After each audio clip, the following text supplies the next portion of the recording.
ओम नमः शिवाय गुरवे सच्चिदानंदमूर्तये निष्प्रपंचाय शांताय निरालंबाय तेजसे। हरिओम प्रभु जी।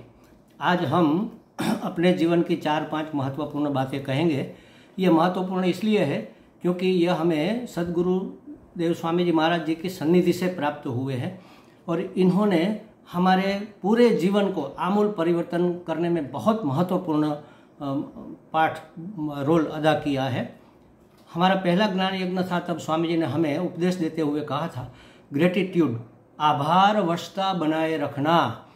हमारा सत्संग कोई सुन रहा है, कोई नहीं सुन रहा है, कोई हमारा सम्मान कर रहा है, नहीं कर रहा है, हर कदम पर हमें आभारवश रहना है, क्योंकि हम इसके लायक है नहीं है ये तो भगवान ही जाने, लेकिन भगवान ने हमें किसी के द्वारा इतना सम्मान दिया है तो हम उसके आभारी हैं। हमारा कोई दान ले रहा है तो भी हम आभारी हैं। दूसरा, स्वामी जी ने एक बार कहा था कि अगर चींटी भी मर जाए और हमारे अंदर कोई इफेक्ट न हो, अंदर से कोई हाइकारा न निकले, तो अब तो पहुंचने में बहुत देर है, बहुत ही देर है। मतलब अहिंसा। स्वामी जी के जीवन में जो हमने देखा है 2005 से लेकर आज तक, कभी भी कहीं पर भी स्वामी जी के मुख से एक कठोर शब्द हमने नहीं सुना। इस बात ने हमारे पूरे जीवन को हिला कर रख दिया, पूरे जीवन को परिवर्तित करके रख दिया। सब में परमात्मा है तो कैसे हम किसी की हिंसा कर सकते हैं। और तीसरी बात जो परम पूज्य स्वामी जी से उतरती आई है, जो हमारे सद्गुरुदेव को बहुत प्रिय है, वो बार बार कहते बी कॉन्ट्रीब्यूटर। आप प्रदान करने का सोचो, हर घड़ी कुछ न कुछ प्रदान करो, क्योंकि बहुत कुछ हमने लिया है और ले भी रहे हैं। ये बात भी बहुत महत्वपूर्ण हमें लग रही है। लेकिन सबसे महत्वपूर्ण मास्टर की जो हमें स्वामी जी से प्राप्त हुई है, हमारे सत्संग में कम से कम हमने 50 बार ये बात बोली होगी।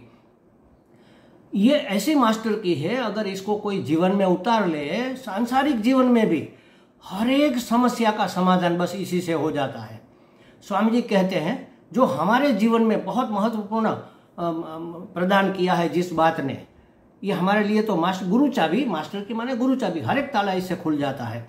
कोई भी समस्या हो तुरंत समाधान हो जाता है। स्वामी जी कहते हैं जो भी है, जहां भी है, जैसा भी है, योग्य है। क्यों? क्योंकि परमात्मा है। सदैव सौम्येदम अग्र आसीत एकमेवा द्वितीयम। एक ही परमात्मा था और अद्वितीय परमात्मा था।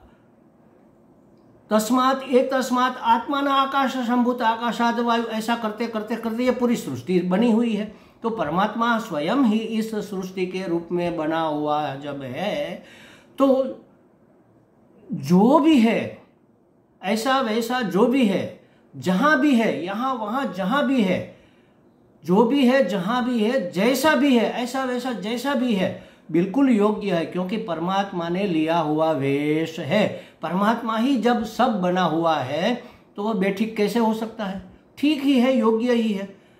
जब सबके हृदय में राम बस रहे तो हम किसका तिरस्कार करें, हम किसका अनादर करें?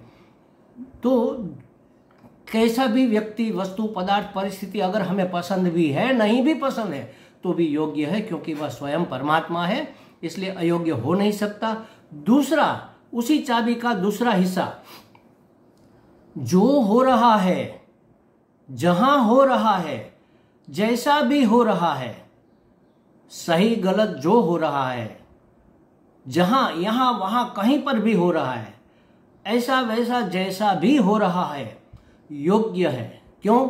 क्योंकि परमात्मा की योजना है, परमात्मा की इच्छा है। ईश्वर की योजना गलत कैसे हो सकती है? हमारे गुरु जी कहते हैं वह ऐसा परमात्मा ऐसा तत्व है जिसको अनुग्रह के सिवा, कल्याण करने के सिवा कुछ आता ही नहीं। जब उसको कल्याण करने के सिवा कुछ आता नहीं, तो उसकी योजना में अकल्याण कैसे हो सकता है? उसकी इच्छा में हमारा अकल्याण, किसी का भी अकल्याण कैसे हो सकता है? तो जब यह सृष्टि की रचना हुई तब ब्लूप्रिंट पूरा का पूरा बना हुआ था, कहाँ कब क्या कैसे होने वाला है, और इससे क्या कल्याण हो। परमात्मा तो चाहता है हर एक व्यक्ति का, वस्तु का, परिस्थिति का, पदार्थ का कल्याण ही कल्याण हो। उसकी योजना पूरी की पूरी, उसकी इच्छा पूरी की, क्योंकि इच्छा से ही सब हुआ ना। उन्होंने बहू बन जाने की इच्छा हुई, बहू बन जाने का संकल्प किया, क्यों? कल्याण के लिए। और उसको अनुग्रह के सिवा अगर कुछ आता ही नहीं है तो जो भी हो रहा है, जहाँ भी हो रहा है, जैसा भी हो रहा है, बिल्कुल योग्य होगा, क्योंकि उसकी योजना है, उसकी इच्छा है। भगवान के हर एक विधान में मंगलमयता छिपी हुई है। ईश्वर का हर एक विधान मंगलमय है, कल्याण करने वाला है। बस ये अगर हमारे जीवन में उतर जाए तो मंगल ही मंगल है। जीवन की हर एक समस्या का समाधान इसी से हमें मिल जाएगा। लंबी चौड़ी बातें छोड़ो, बस जो भी है, जहाँ भी है, जैसा भी है, योग्य है। जो हो रहा है, जहाँ हो रहा है, जैसा हो रहा है, बिल्कुल ठीक है, क्योंकि ईश्वर की योजना है। इतने में ही पूरा जीवन सार्थक हो जाएगा महाराज। इतनी शांति, इतनी प्रसन्नता प्राप्त होगी। हर एक समस्या, कोई समस्या हमें फिर समस्या ही नहीं लगेगी, क्योंकि परमात्मा की योजना है, परमात्मा की इच्छा है, परमात्मा स्वयं है। बेठीक कैसे कुछ हो सकता है? ठीक ही होगा, उसी में कल्याण होगा। हमें पता नहीं है ना, हमें कहाँ आगे तक दिखता है। वो तो सब देखता है, सब देखने वाला, सब करने वाला, सब योजना बनाने वाला। जब स्वयं यह चाहता है तो हम उसका इनकार कैसे कर सकते हैं?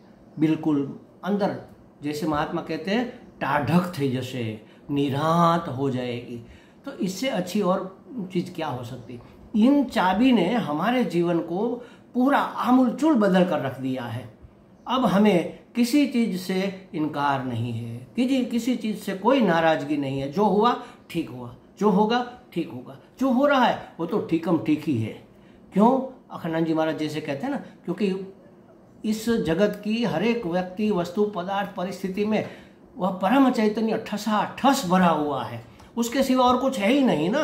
अनात्मा हम जिसको कहते हैं, जिसको जड़ कहते हैं, वो भी तो ईश्वर का लिया हुआ वेश है, नाम रूपात्मक है। सत्यचित आनंद परमात्मा ने नाम रूप लेकर अपने आप को अभिव्यक्त किया, वेश पहनकर वो खेल कर रहा है। तो अयोग्य कैसे हो सकता है? बस इतना भर समझ में हमें आ गया, तब से हमारा जीवन संपूर्ण परिवर्तित हो गया। वरना हम तो किसी काम के लायक नहीं थे महाराज, हमारे में कोई अधिकारित्व ही नहीं था।